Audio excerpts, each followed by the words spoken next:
That summer night, the heat was unbearable, and I decided to leave my bedroom window open to try to catch a little wind.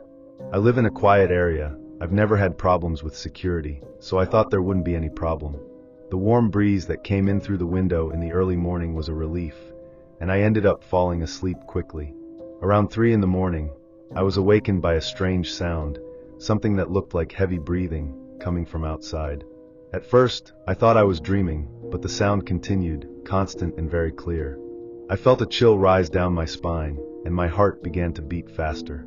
I took a deep breath, trying not to make noise, and I got out of bed very slowly to look out the window, without being seen. When I finally managed to focus my vision in the backyard, I saw a figure standing in the darkness. It was difficult to discern the details, but I could see that the person was looking directly at my window. The scariest thing was the motionless posture, almost like a statue, and the breath I heard seemed to come from that direction. I tried to stay calm, but it was impossible not to feel the panic growing inside me. My first instinct was to pick up my cell phone and call the police, but I didn't want to move too much and get the attention of the person outside. I stood there, standing, watching, trying to understand if it was some kind of bad joke or something more serious. The minutes went by, and the figure was still there, motionless, as if he was expecting something. After a few minutes that seemed like an eternity, the figure finally moved. Slowly, she took a few steps back, without taking her eyes off my window, and disappeared into the darkness of the backyard. I continued there, paralyzed, trying to process what had happened. Had I really seen someone there, or was my mind playing a trick because of the tiredness? I decided it wasn't worth the risk, so I closed the window quickly and locked everything, making sure all the doors were well closed. The night was long after that. I could barely fall asleep. Every little noise made me hold my breath and listen more carefully. When the sun finally began to rise, I felt a huge relief, but also a curiosity that didn't leave my head. Who was that person, and what did she want? Throughout the day, I couldn't get the image of that figure out of my head. I asked the neighbors if anyone had seen something strange, but no one had noticed anything out of the ordinary. I was wondering if I should have called the police at that time, but now it was too late. The only thing left for me was to be more attentive and make sure this wouldn't happen again. The next night, even with the heat, I kept the window closed and the curtains closed. The feeling of being watched didn't leave me for a long time. To this day, I don't know exactly what happened that night, who that person was, and what she wanted. There is that doubt in the air, a story without a clear end, which only serves to remind us that sometimes the inexplicable is closer than we imagine. I've always liked the silence of summer nights. I live alone in a single-story house on a dead-end street, so it's common to leave the windows open until later, just to enjoy that little wind that helps to withstand the heat. That night, I was lying on the sofa in the living room, with the lights off and the TV on softly, almost falling asleep. Around 2:30 in the morning, I heard a sound that woke me up for good. They were steps. Slow, heavy steps, as if someone were walking through the wood of the back porch. And that made me cold, because the back balcony can only be accessed from inside the house. It has no external entrance. None. At first, I thought maybe it was something in my head, some snat of the house, or even noise coming from the neighbor. But the sound continued, clear and firm, as if someone was walking from one side to the other, without haste. I got up slowly and went to the kitchen curtain, which gives a direct view of the glazed part of the balcony. When I pulled just a little tear from the curtain, my heart shot. There was a man standing there, completely motionless, looking inside. He wasn't trying to get in, nor was he moving. Just looked.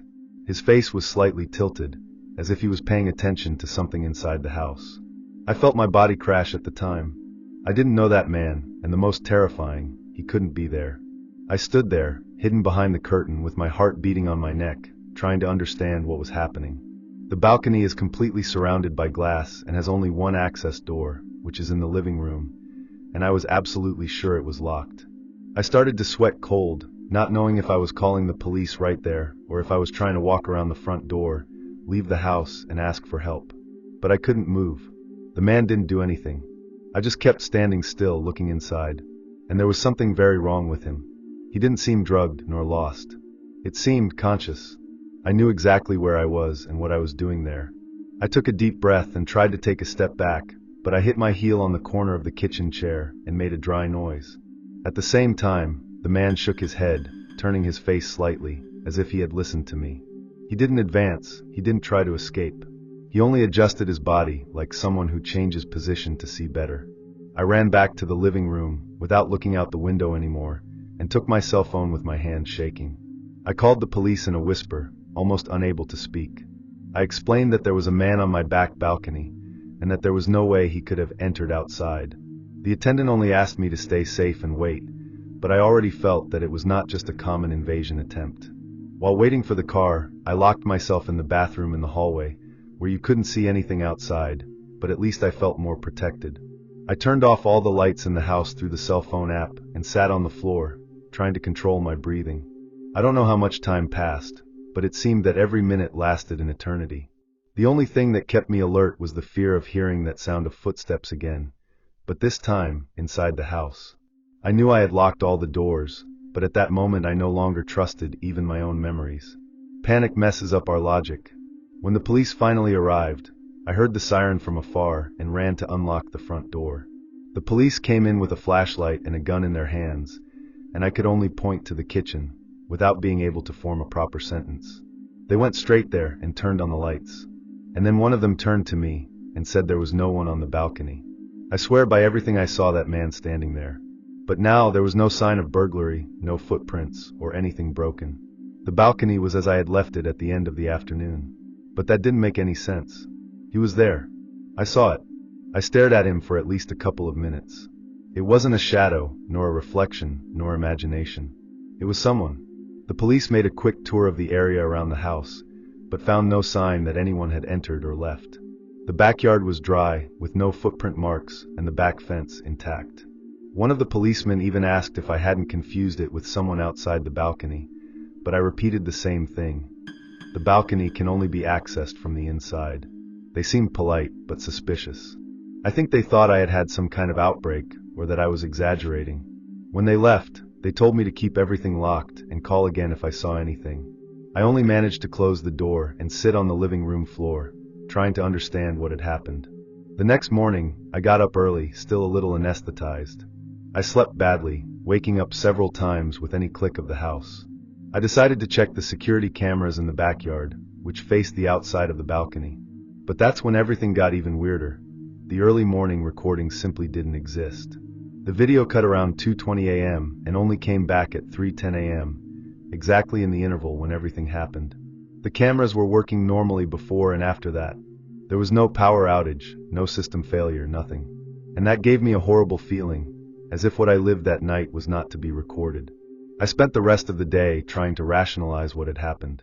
I thought of hacker invasion, some failure in the camera system, even hallucination by sleep deprivation. But deep down, I knew it wasn't like that at all. That was real. And it was only in the late afternoon, when I went to wipe the balcony, that I found something that made me freeze again. A hand mark on the glass. Low, at the height of the belly, as if someone had touched it with their fingers open. It was clear, recent, and I'm sure it wasn't there the day before. That glass is smooth and always clean, because the sun hits directly. And worse, the brand was inside the balcony. That left me in shock.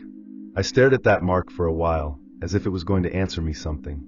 I took my phone and took a picture, but until today I haven't been able to show it to anyone. It seems absurd, and I myself feel that if I were hearing this from someone else, I would have doubts. But I saw it. I heard the steps. I felt that man looking at me, and somehow, he went in and out without leaving any trace, except for that damn mark on the glass. After that, I could never relax inside the house again. I changed locks, installed double latches, had the entire security system checked. But the fear is still here, stuck to me. Since that night, no matter how much I reinforced the security of the house, the feeling that someone can enter without being seen never left me. I went to sleep with a heavy object next to the bed, and even installed motion sensors inside the balcony itself, something I never thought I would need to do. I never saw that man again, but what really bothers me is the fact that he was inside, standing there looking at me, and simply left. Without haste, without breaking into anything, as if you knew exactly how to leave without being noticed. As if that were routine for him. To this day I wonder if he entered by mistake, if he was after someone, or if that was just part of a kind of thing that happens more than we imagine, and we just don't realize it. I have no answers. All I know is that, since that dawn, I never really felt alone at home. Whenever I hear any sound coming from the kitchen or the balcony at night, I crash. As if there was still a chance to look out the curtain and see that face again, standing in the same place. Looking at me, as if he already knew I would be there. And you? Have you ever had the feeling that there was someone watching inside your own house? What would you do if you knew that the person entered and left without leaving a trace? That week, my parents had traveled to visit some relatives, and since it was only for 2 days, they decided to leave me home alone. I'm 17 years old and had already been alone other times, so no one saw a problem with that. The night was quiet, just me, the couch, and my cell phone. I didn't even turn on the TV. I just left a playlist scrolling on the phone while scrolling on Instagram. The house was dark, only with the kitchen light on. Around midnight, out of nowhere, the intercom rang. That sharp touch made me jump off the couch. I looked at the clock and got that weird feeling. Who would ring the intercom at this time? I went to the device, a little suspicious, and answered. There was no one talking, not even background noise. I was waiting for someone to answer, but nothing. Then a few seconds later, the intercom sound came back, but it wasn't just any voice. It was my voice recorded saying very slowly, "I know you're alone." At the time I froze. I felt the whole body become light, as if the floor had disappeared. I stood there locked, with the phone still hanging on my shoulder, and my heart beating so hard that I could hear the blood in my ears. I turned off the intercom at the time, almost pulling the wire from the wall because I was so nervous. I stood in the kitchen, trying to understand what had just happened. I repeated the phrase in my head a few times. It was my voice, without a doubt. Same tone, same way of speaking. I had no idea how anyone would have access to this. I started walking around the house, checking if there were any windows open, something out of place. Everything was locked, exactly as I had left it. But even so, I felt like I wasn't alone anymore. That weird feeling, that someone was inside the house with me, stuck to me like a shadow. I took my cell phone and called a friend of mine, more to hear another voice than anything else. While talking to him, I went to the door and looked through the peephole, but there was no one there. The gate of the building was closed, the corridor empty. I tried to access the intercom camera through the application that my father had installed, but the video was crashed. Only the black image appeared, as if the lens had been capped. At this point, my friend was already making fun of me, thinking it was a prank or paranoia, but I knew it wasn't. That wasn't normal, and the worst was yet to come. After I hung up the call with my friend, I tried to calm down. I went to the living room, closed all the curtains, turned off the lights, and sat on the couch in silence, trying to hear any strange noise. About 15 minutes passed, and I was already starting to convince myself that maybe it was just a stupid prank, when the intercom rang again. But this time he didn't stop. It played non-stop, as if someone had their fingers stuck to the button. I went to the device with my heart racing and answered, thinking I needed to end it soon. But again, no one answered. Just silence, until the recording played again. I know you're alone. Exactly the same, as if someone had pressed the play again. This time, I turned off the intercom and went straight to the room, locked the door, locked myself inside, and called the police. I tried to explain what was happening, but I myself felt like I was telling an absurd story. The attendant said he was going to send a car for a ride on the street, but that I should stay calm and lock everything. I sat on the bedroom floor with my back to the door, listening to every noise in the house. Every pop, every creaking of the wood felt like a step. I can't explain, but I had a very clear feeling that whoever was playing the intercom was no longer outside. About 10 minutes later, I heard a slight noise coming from the service area, as if someone had touched one of the glass doors that lead to the backyard. I dragged myself to the corner of the room and kept trying to hear better. It wasn't wind. It was as if someone was walking out there, very slowly, waiting for me to give some signal. But the strangest thing is that the intercom rang again. But now, the sound no longer came from the appliance in the kitchen. It was lower, muffled, as if it were being reproduced outside the house, in the backyard, or even inside the wall. And then for the third time, I heard, "I know you're alone." But this time there was a different pause, as if someone had tried to imitate my voice but couldn't do the same. I got up from the floor, shaking, and went to the bedroom window, opening only a little slit of the blind. The street was empty. No cars passing by, no neighbors nearby. The only sound I heard was that forced silence, as if the world outside had stopped. The police hadn't arrived yet. I decided to look at the cameras again on my cell phone, and to my surprise, the image had returned. But what appeared completely stilled me. A frozen frame of the intercom showed someone hooded standing right in front of the building's gate, with his face turned to the camera and his head slightly tilted. I enlarged the image, and as much as the face was covered, you could see something in the corner of my mouth. A kind of smile. Small, re-stained, like someone who knew exactly what he was doing. Shortly after that, the vehicle finally passed through the street. I saw the lights reflecting on the living room wall and heard the muffled sound of the police radio. But when I went to try to see if they were there in front of the building, the camera image crashed again. No signal. And contrary to what I expected, they didn't ring the intercom, they didn't call me, nothing. They just passed and moved on. It looked like they hadn't even gone out of the car. I had a strange feeling, as if what was happening was not grave enough for others, but I knew there was something there, something that was playing with me. I went back to the room, locked myself up again, and had my cell phone in my hand all the time. I couldn't stop looking at the clock. It was 1:37 when the intercom rang for the last time. But this time, the voice that came out of the device was different. It was still my voice, but distorted, as if it had been passed by some kind of filter or old recording. The phrase changed, "The door is open." I swear by everything that at the time I lost my breath. I ran to the living room to check and almost had an attack right there. The front door, which I had locked twice, was ajar. Not wide open, just enough to leave a rise. I closed with everything locked, pushed the sofa in front, and ran back to the room. I don't know how that door opened.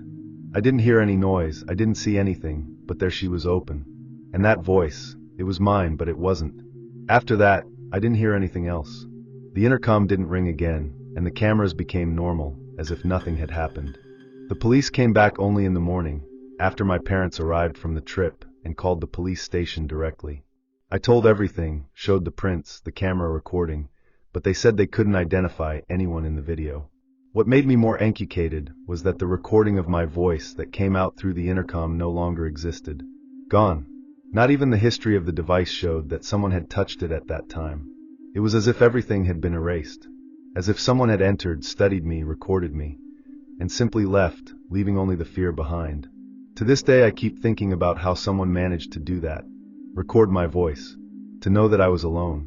Open the door without breaking anything. I've never been alone at home since then. My parents thought I exaggerated, that it was just a prank. But I know what I saw. I know what I heard. And what scares me the most is not knowing if that will happen again. If someone somewhere still has my voice recorded, waiting to use it. Maybe just waiting for me to be alone again. And you? Have you ever had the feeling that someone was watching you, even without leaving a trace? What if it was your own voice on the intercom?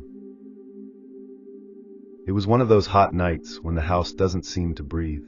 My girlfriend and I were lying on the sofa in the living room, with the windows open trying to enjoy any breeze that passed. The street was quiet as always. We live in a residential area, without much movement, especially at night. That's why we were surprised when we started to hear the sound of a bicycle passing by. Not only the noise of the chain and tires on the asphalt, but also that brake hiss that only an old bicycle does. At first, we didn't care.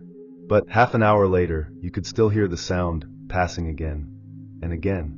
We were silent for a few minutes, just listening. The pattern was always the same. The sound approached, passed slowly in front of the house, and then disappeared. About 15 minutes later, I would come back again. Always at the same speed, as if someone was going around the block. That started to bother. My girlfriend even asked if it wasn't some neighborhood child, but it was past 2 in the morning. No child would be playing bicycle at that time, much less repeating the same route for more than an hour. That's when we decided to go out to see. We opened the front gate slowly, looking at both sides of the street. It was completely empty. No car passing, no light on in neighboring houses, not even a sound coming from afar. But there, in the middle of the sidewalk, about 3 meters from our entrance, there was a fallen bicycle. One of those old ones, kind of rusty, with the seat torn and one of the pedals bent. It looked like she had been left there in a hurry, or thrown to the ground. There was no one around. The street was still so quiet that you could hear the buzz of a lamppost further on. The feeling was uncomfortable. There was something in that scene that didn't seem right. We stood there for a few seconds, just looking at the bike, waiting for someone to show up, call, or come back to pick it up. But nothing happened. And the longer we stayed out there, the heavier the air seemed, as if something was wrong, and we still hadn't understood what. We decided to go back inside and let it go.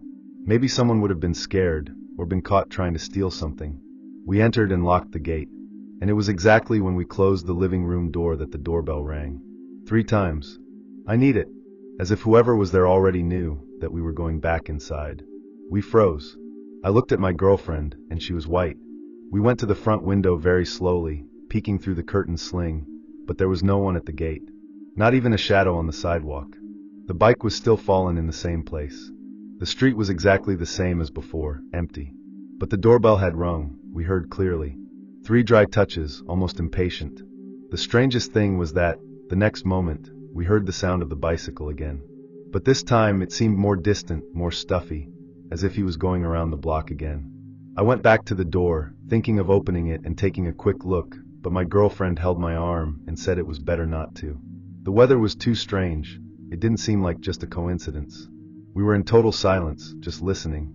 The sound of the bicycle passed once again, then stopped.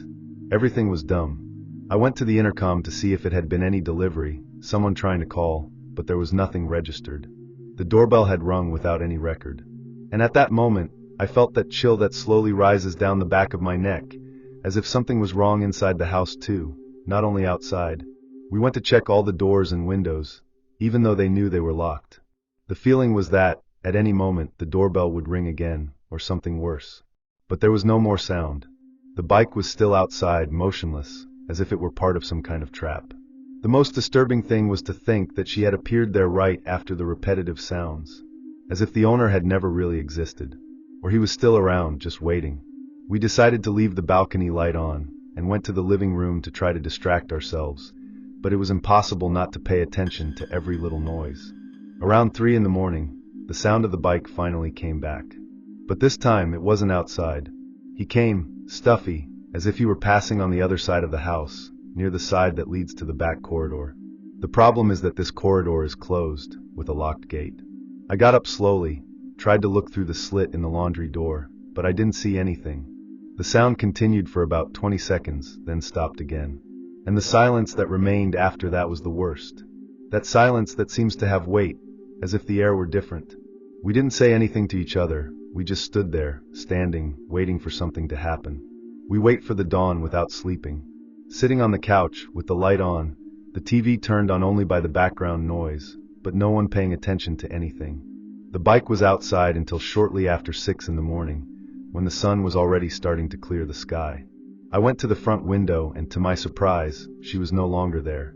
No sound, no sign that someone had come to pick it up. And the strangest thing, there was no tire mark on the sidewalk, no impression that something had been dragged or moved. It was as if it had simply disappeared.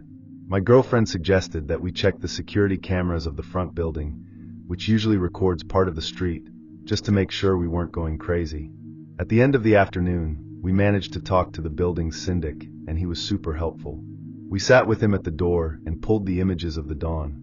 And then came the worst. The video showed the street normally but did not pick up any sound. It was as if all the audio had been removed. And the weirdest thing, at no time did anyone appear riding a bicycle. No people passing by, no delivery man, no car. Just a completely empty street, with a bicycle fallen in the middle of the sidewalk, already since before midnight. As if she had appeared there with no one.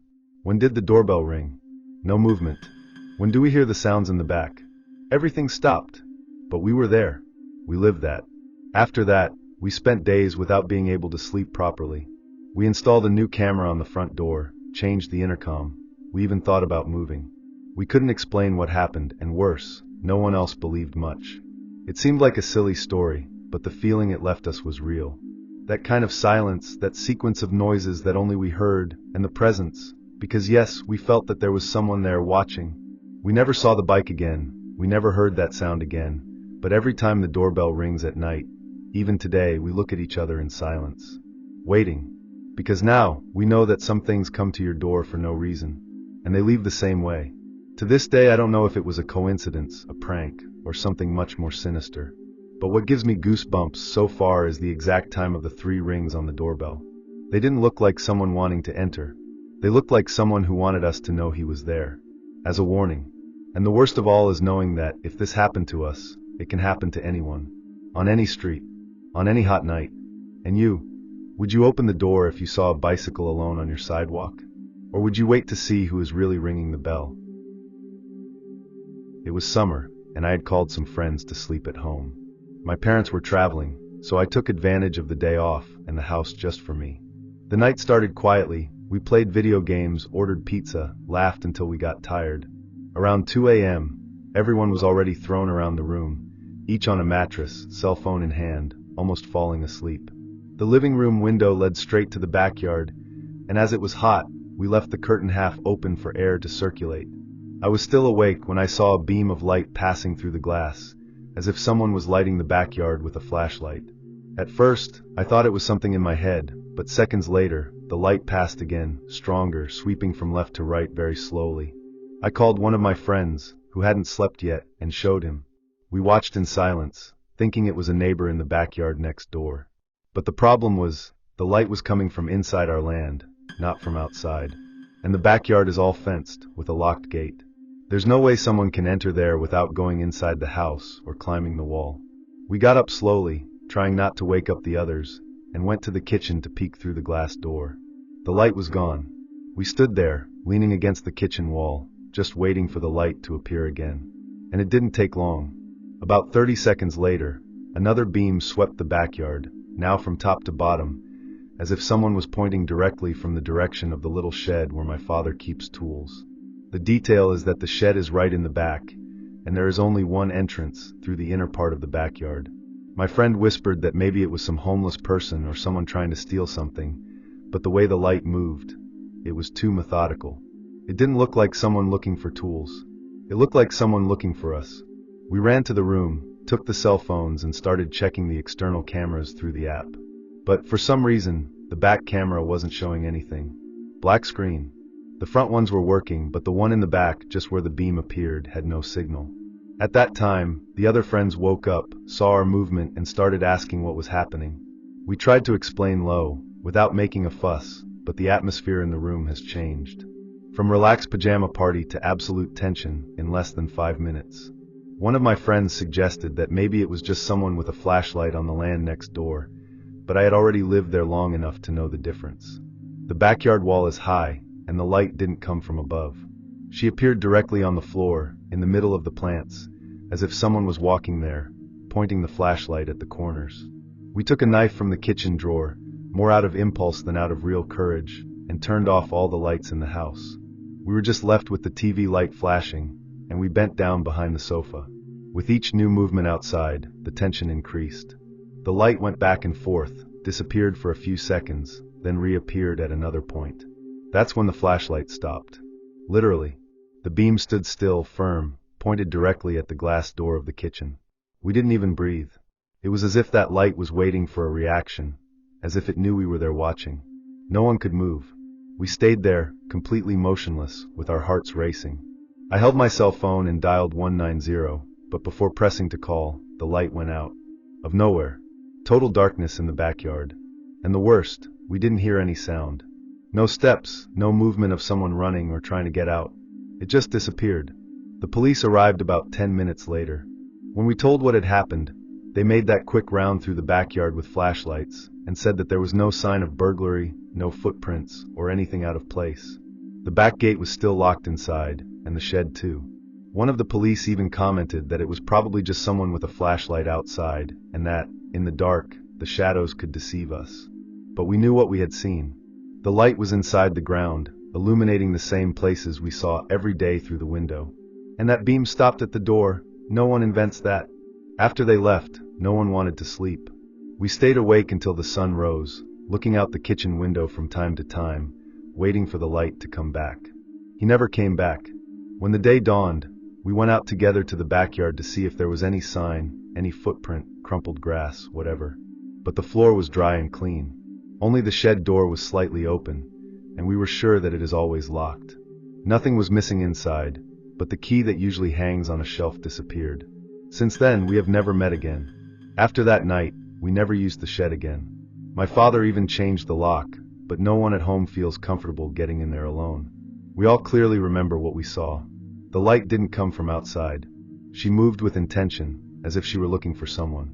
And the weirdest thing was the behavior of the camera system. The next day, all the cameras started working normally again, except for the one in the background. We had to reinstall everything from scratch. The technician said it was as if someone had turned off the power source manually, but this would be impossible without going through the house. We never knew who or what caused that. It may even have been a person, but if it went in and out without leaving any trace, without making any sound, and without being recorded by any camera. Since then, all the pajama parties we have are at someone's house, except mine. And even when I spend nights alone, whenever I hear any noise in the backyard, I remember that light stopped at the door. And I keep wondering, if we hadn't woken up at that time, what was that flashlight looking for? And you, have you ever witnessed something strange in your backyard or garden? If you saw a stopped light pointed at your door, would you have the courage to open it? At the time, I worked the night shift in a commercial building in an industrial area of the city. Business hours ended at 3 a.m., and as I was always one of the last to leave, the parking lot was practically empty at that time. The lighting there has never been good, those tall poles with yellowish light that leave more shade than security. That particular night, everything was quiet, and I just wanted to get in the car and leave. But as soon as I turned the corridor between the blocks and looked at the parking space where I usually stop, I saw a man standing right next to my car. He was on his back, motionless, with his hands in his pockets and the hood of his blouse covering part of his head. It looked like I was expecting something. I stopped at the time, about 15 meters away, trying to understand if it was a colleague I hadn't recognized or, I don't know, someone asking for help. But the atmosphere didn't hit with that. He didn't moss. I didn't look around. It just stood there, as if he knew exactly that I was coming in that direction.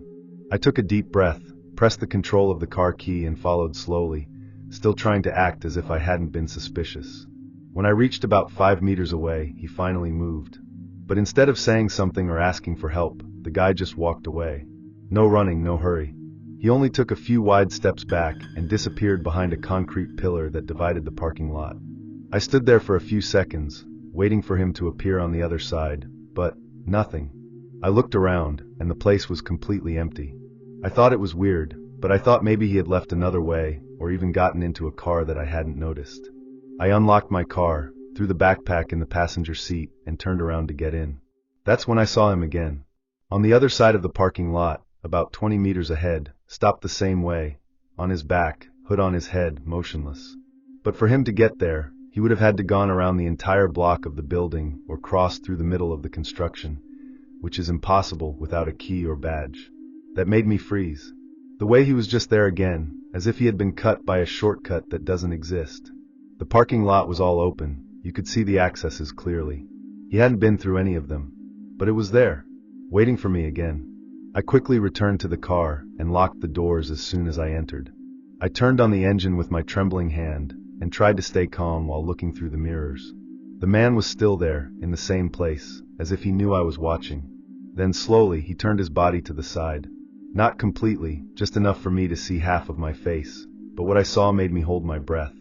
He was a normal face, without any deformity, but there was something wrong with him. The gaze was too fixed, without blinking, and the corner of the mouth seemed forced. As if he was trying to smile, but not really knowing how. I immediately reversed and began to maneuver to get out of there, with my eyes glued to him. But it was just turning to leave the parking lot that he disappeared again. I looked in the mirrors, forward, to the sides. No sound of footsteps, no movement. It was as if he had dissolved in the air. I drove slowly at first, trying to understand what had just happened, but as I moved away from the building, the panic really came. That guy knew where I was. He appeared near my car, disappeared, and appeared again at an impossible point. And the worst, he didn't do anything. He didn't try to approach me, he didn't speak, he didn't run. He just was there. I got home almost without remembering the way. I parked the car in front of the gate, ran down and went straight in, locking everything behind me. I stood in the kitchen for a while, still trying to understand if I had really lived that or if I was freaking out of tiredness. I turned on all the lights, checked windows, looked at the cameras in front of the house, everything normal. I sat on the couch with my cell phone in my hand, thinking of telling someone, sending a message to a coworker, but I didn't even know what to say. I saw a guy who teleported in the parking lot. It was going to look like a joke. The next day, I went back to work trying to pretend that everything was fine, but the tension accompanied me. I decided to leave a little earlier, before 3 a.m., just to avoid being alone there again. But when I got to the parking lot, I couldn't help the impulse to look at the corner where he had appeared. There was no one. Still, I went there, And that's when I realized something strange. Trapped between two concrete columns, right on the floor, there was a coin. Old woman. Very old, like those that we see in an old collection. I took it by instinct, but I dropped it in the same second. She was cold, really freezing, as if it had come out of a freezer, even with that stuffy heat of the dawn. I never found out who that man was, or how he managed to appear in two places so far away in such a short time. It wasn't possible. Neither running, nor jumping wall, nothing like that. It just didn't make sense. After that day, I started to leave always accompanied by the building, or else I parked on another busier street. I never saw him again, but I could never be alone in an empty parking lot at dawn without remembering that night. That face. That smell badly done. And especially, the way he looked at me without blinking, as if he already knew something I didn't know. I still get goosebumps every time I think about it. The coin I found, I threw it away on the same day. I didn't want to keep that close. I don't know if it had any meaning, but just the idea of having come from where that man passed by already made me nauseous. Maybe he was just watching. Maybe he would have chosen someone to follow. Or maybe I was just joking. But to this day, every time I'm alone somewhere isolated at night, I get the feeling that I'm going to see him again, standing next to my car, just waiting for me to get closer. And you? Have you ever had the feeling that someone showed up in a place where they shouldn't be? What would you do if you saw someone standing next to your car in the middle of the night? This was one of the most disturbing experiences I've ever had, and to this day I'm trying to find a logical explanation for that. It was an extremely stuffy night, one of those in which the air seems stopped, heavy. I live alone, and since my air conditioning was having a problem, I left the table fan on at maximum, very close to the bed. The constant noise always helped me sleep, that kind of hypnotic white noise. But that night, something was different. Around 2 in the morning, I woke up for no apparent reason, and I was just lying down, looking at the ceiling, listening to the sound of the fan. At first, I thought my brain was still a little confused from sleep, but I swear by everything I started to hear something strange in the middle of the noise. It was as if, among the sound of the propellers turning, they had words. Short whispers, half-dragged, that mixed with the engine noise. I tried to ignore it, thinking that maybe it was just my mind playing tricks, but as the minutes passed, it became clearer. The words seemed to form short sentences. And there was a time when, with all the letters, I heard, "You're awake." At the same time, I sat on the bed and stared at the fan. The noise remained the same, but now I paid attention to each interval between the propellers turning. And there it was again. "You're awake." Then silence. Then something like, "We're here." At this point, I was already standing, with my heart racing and sweating even more than before. I pointed the remote control and turned off the fan, hoping that everything would stop and that it was just an illusion of the noise. But when the sound of the engine stopped, the whispers continued, only now they came from somewhere else. It was as if someone was inside the room, talking softly from some dark corner. I took a step back, still trying to find an explanation. I looked at the corridor, at the corner of the wall near the wardrobe, at the space behind the door. But the voice continued, low, almost glued to my ear, as if it was coming from all sides at the same time. And then, for the first time, I heard something different. "Now he hears us." At that moment, the air got even heavier. My whole body shivered, and I knew I wasn't alone there. I didn't know what to do. I stood still, trying to decide whether to run outside or turn on all the lights in the house. I ended up going straight to the living room and turned on the TV, anything that broke that dense silence. But even with the sound of the television, I still heard the whispers, muffled, as if they were trapped inside my head. I didn't want to go back to the room, but I needed to understand if there was something wrong with the fan. I came back with the cell phone flashlight on, as if it protected me in some way. When I entered the room again, the environment seemed different. Colder, despite the heat. I pointed the cell phone light at every corner. There was no one, no open window, nothing out of place. But the whispers continued, weaker now, as if they were moving away. I took the fan and took it out of the room. When I passed through the door, I felt a chill that ran down my entire spine, as if I had crossed an invisible barrier. I left the device in the kitchen and went back to the room. Total silence. No sound, no whisper. Only the distant noise from the TV. And even so, I knew something was still there. I stayed up the rest of the night, sitting on the couch with all the lights on. I was trying to rationalize everything. Maybe I had slept badly, maybe the tiredness and the heat have messed with my head. But the more time passed, the less this idea made sense. The feeling that something had been with me in the room was too real. It wasn't just fear, it was as if I really had a presence there, something that paid attention to my every move. I couldn't get rid of the feeling of being closely watched all the time. The next day, I took the fan out of the house. I couldn't throw it outside, but I didn't want to keep it inside either. I left it in the outdoor area and never called again. That night, I slept with the room all lit up and with music on. But in the following days, during a few early mornings, I suddenly woke up with that same feeling as before, as if someone was talking very softly near my ear. I never heard clear words again, but the weather, the strange atmosphere of that night never passed completely. I could never sleep with the fan on again. And it's not an exaggeration, to this day, just listening to that noise spinning for a long time, my body crashes. I don't know what caused that. I don't know if it was an electrical failure, some strange interference, or something that simply has no explanation. The weirdest thing is that it has never happened before or after with any other device. Only that night, in that room with that fan. Whatever it was, he seemed to know that I was alone, awake and vulnerable. And the worst thing is that I will never know if those voices were just passing through, or if they stayed there, in silence, waiting for some gap. Sometimes I think it was just an auditory hallucination, that the heat and tiredness made me imagine everything. But deep down, I know it wasn't that. I heard words. I was heard. And maybe, for a moment, something managed to cross the noise and reach me. And you? Have you ever had the impression of hearing voices in a place where there was no one? Would you sleep peacefully after listening to whispers coming out of the fan? It was last summer, on one of those muffled Saturdays when we decided to gather the crowd and have a barbecue just to pass the time. The house was Lucas's, a friend of mine since school, and he had a large backyard, great for this kind of thing. There were about 12 people in total, just close friends, people we've known for years. We started in the late afternoon, with music playing, cold drink, and that atmosphere of easy laughter. Everything was normal. At a certain moment, near the sunset, we decided to take some pictures. Someone had the idea of a group photo, with everyone together near the back fence.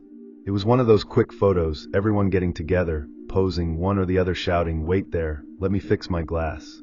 No one noticed anything strange at the time. After that, the party continued normally until late at night. The crowd left little by little, and those who stayed helped to put things together. I slept there anyway. The next day, already calmer, we sat down to see the photos that had been taken, laughing at the grimaces and drunken moments. That's when everything turned. One of the last group photos had one more person. A man, stopped behind the fence, smiling straight to the camera.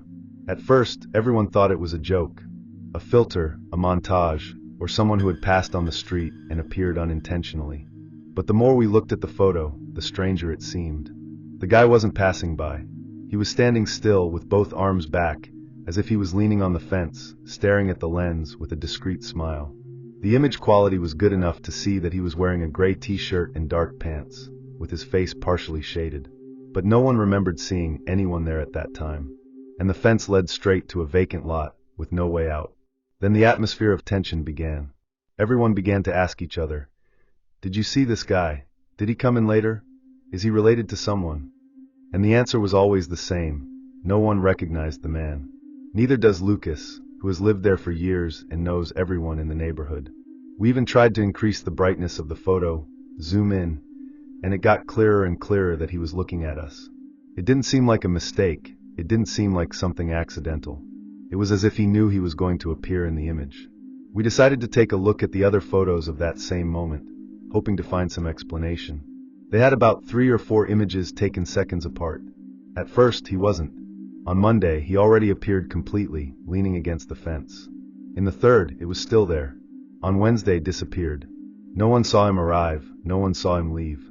And there was no way he could have simply run by or something like that, because in the photos he appears still, motionless, and always with the same face, the same smile. It was as if he was already there before the photo was taken, but had only appeared in a specific sequence. Lucas got so nervous that he went to check the house's security cameras. The idea was to see if someone had entered through the background, maybe just to play a trick. But the cameras in the back, where the fence is, had stopped recording exactly at 5:42 p.m., the same time we took the photos. When they started working again, it was already night, and there was nothing recorded in that interval. This left everyone in shock. It was too much coincidence, and no one wanted to admit it, but everyone was already thinking the same thing. It wasn't just an intruder. There was something very wrong with that presence. That afternoon that started as a simple meeting of friends became a topic for weeks. We tried to rationalize, think of all the normal possibilities. Someone suggested that it could be a homeless person who approached and stood there watching, but who would do this without being noticed by anyone, and on top of that smiling at the camera as if they were part of the group? We started showing the photo to other people, including neighbors. No one recognized the man. The photo was so disturbing for us that Lucas deleted it from the cell phone after a few days. But of course, before that, everyone made a copy. After a while, the situation seemed to have cooled. We went back to our routines, trying to forget what we saw. But then, about 3 weeks later, Lucas called me at dawn. He said he heard light knocks on the back gate. When he looked out the window, he saw a silhouette standing near the fence, exactly in the same place where the man appeared in the photo. He said he only had time to blink, and the figure had disappeared. The next day, he installed more cameras and reinforced the locks. Since then, no one else has seen anything, but the fear that it was not a coincidence continues. Even now, months later, sometimes I find myself thinking about that photo. I've participated in several parties. I've taken hundreds of photos with friends, and nothing like this has ever happened. But that man, that fixed look, that too light smile, as if he knew something, it bothers me to this day. And the most bizarre thing is that, every time we mention the subject, it seems that the memory of his expression becomes clearer. It's as if the image had been stuck in our heads, like a mark. And that gives me a chill that I can't even explain. Deep down, we never found out who that man was, where he came from, or how he appeared there.